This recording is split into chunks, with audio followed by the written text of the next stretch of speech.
Hi guys, আজকে আপনাদের STFX গ্লোবালের আরেকটি নতুন আপডেট দিতে চলেছি। হয়তো আপনারা এই নিউজটি অনেকেই শুনেছেন। আপনারা কি জানেন STFX গ্লোবালের যে STMI কয়েনটা রয়েছে সেই কয়েনটা কিন্তু অ্যাকচুয়ালি লঞ্চ হতে চলেছে প্রায় 2 থেকে 3 মাসের মধ্যে। কিন্তু আপনারা হয়তো ভাববেন কোন এক্সচেঞ্জে অ্যাকচুয়ালি STMI কয়েন লঞ্চ হচ্ছে। STMI কয়েন লঞ্চ হচ্ছে এল ব্যাংক বলে একটি এক্সচেঞ্জ রয়েছে, যে কমেন্ট বক্সের উপরে লিঙ্কটা পেয়ে যাবেন। সেই লিঙ্কের থ্রুতে আপনারা ওই অ্যাপসটাকে ডাউনলোড করে নিতে পারেন এবং ওই অ্যাপসের প্লে স্টোরের মধ্যে রেটিং রয়েছে 4.4 রেটিং, যেটা হলো এল ব্যাংক। অ্যাকচুয়ালি এল ব্যাংক অ্যাপসটা কি সেটা আপনাদের জানতে হবে। কেন STFX এল ব্যাংক অ্যাপসটাকে চুজ করেছে তাদের ক্রিপ্টোটাকে লঞ্চ করার জন্য? কারণ এল ব্যাংক অ্যাপস হলো ওয়ার্ল্ডের মধ্যে যত ক্রিপ্টো এক্সচেঞ্জ অ্যাপস রয়েছে টপ 20-র মধ্যে এই এল ব্যাংক কিন্তু তার মধ্যেই পড়ে। তাই এল ব্যাংকের যে অ্যাপসটা রয়েছে তার 4.4 রেটিং পেয়ে যাবেন। কমেন্ট বক্সের উপরে এর লিঙ্কটা পেয়ে যাবেন। ওই লিঙ্কটার উপরে টাচ করে এই অ্যাপসটাকে আপনারা ডাউনলোড করে নেবেন। ডাউনলোড করার পর ইজিলি আপনারা লগ ইন করতে পারবেন। জাস্ট ইমেল আইডি পাসওয়ার্ড দিয়ে লগ ইন করে নেবেন এবং এই অ্যাপসটা সম্পর্কে ইজিলি বুঝতে পারবেন। কারণ পুরোপুরি এই অ্যাপসটাকে কিছুটা বাইন্যান্সের মতো দেখতে, যেখানে আপনারা মার্কেটে যত ছোট বড় মিম কয়েন, টোকন, ক্রিপ্টোকারেন্সি এবং যত রকমের রয়েছে সব কয়েন আপনারা এই অ্যাপসের মধ্যে পেয়ে যাবেন। তাই STMI কয়েন খুব শীঘ্রই এই এল ব্যাংকের অ্যাপস যে রয়েছে ক্রিপ্টো এক্সচেঞ্জ অ্যাপস, এর মধ্যে লঞ্চিং হতে চলেছে।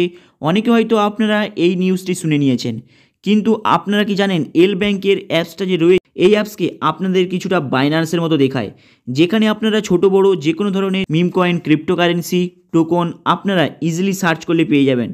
এই অ্যাপসের কাস্টমার সাপোর্টটা অনেকটাই ভালো, কারণ এই অ্যাপসের কাস্টমার সাপোর্টটা আমি একবার ট্রাই করে দেখছিলাম কিভাবে কাজ করে। কাস্টমার সাপোর্টটাও ভালো কাজ করছে, কিন্তু মাথায় রাখবেন এই অ্যাপসটি হলো ছোট বড় মিম কয়েন, টোকন যে রয়েছে তাদেরকে লঞ্চ করার জন্য এই অ্যাপস।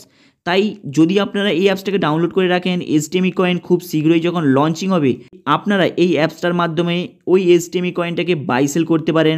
সেখান থেকে USDTর ফর্মে ওই USDTকে আপনারা যে কোনো আদার্স এক্সচেঞ্জে আপনারা ট্রান্সফার করে নিতে পারেন। সেটা সানক্রিপ্টো হতে পারে, আদার্স যত অ্যাপস রয়েছে সেই অ্যাপসের মধ্যে STMI কয়েনটাকে USDTর মাধ্যমে ট্রান্সফার করে এবং USDTটাকে নিজেদের যে কোনো অ্যাপসের মধ্যে আপনারা ট্রান্সফার করে নিতে পারেন। কিন্তু আপনাদের একটা জিনিস ভাবতে হবে, STMI কয়েন যখনই লঞ্চ হবে এতেই লঞ্চ হবে, এদের অফিসিয়ালি অ্যানাউন্সমেন্ট হয়ে গিয়েছে STMI কয়েন এই এল ব্যাংক যে অ্যাপসটা রয়েছে এই অ্যাপসটার মধ্যেই লঞ্চ করবে।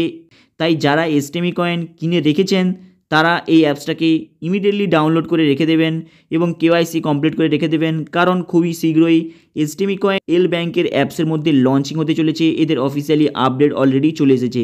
হাই গাইস, যাদের STMI কয়েন অলরেডি হোল্ডিং করে রেখে দিয়েছেন তারা এই অ্যাপসটাকে ওপেন করে নেবেন, কারণ কমেন্ট বক্সের উপরে লিঙ্কটা পেয়ে যাবেন। সেই লিঙ্কটার উপরে যখনই আপনারা টাচ করবেন ইমেল আইডি কিংবা ফোন নাম্বার তারপরে পাসওয়ার্ড দিয়ে আপনারা লগ ইন করে নেবেন। লগ ইন করে নেবার পর আপনাদের এই অ্যাকাউন্টটি ওপেন হয়ে যাবে। তারপরে আপনারা কি করবেন, আপনারা এটার প্লে স্টোরের মধ্যে গিয়ে এর রিভিউটাকে চেক করে নিতে পারেন। সেখানে আপনারা এর অল ডিটেলসটা পেয়ে যাবেন। এরপরে আপনারা এর সম্পর্কে যে কোনো কিছু দেখতে পারেন এবং STMI যে কয়েনটা রয়েছে সেই কয়েন কিন্তু এই এক্সচেঞ্জের মধ্যেই কিন্তু লঞ্চ হবে। তাই আপনারা যখন এই অ্যাপসটাকে ওপেন করছেন, ওপেন করার পরেই আপনারা প্লে স্টোরে যেয়ে রিভিউ থেকে সমস্ত কিছু আপনারা চেক করে নিতে পারেন। হাই গাইস, চলুন দেখা হবে আবার নেক্সট ভিডিওতে। চ্যানেলটাকে আপনারা সাবস্ক্রাইব করে দেবেন।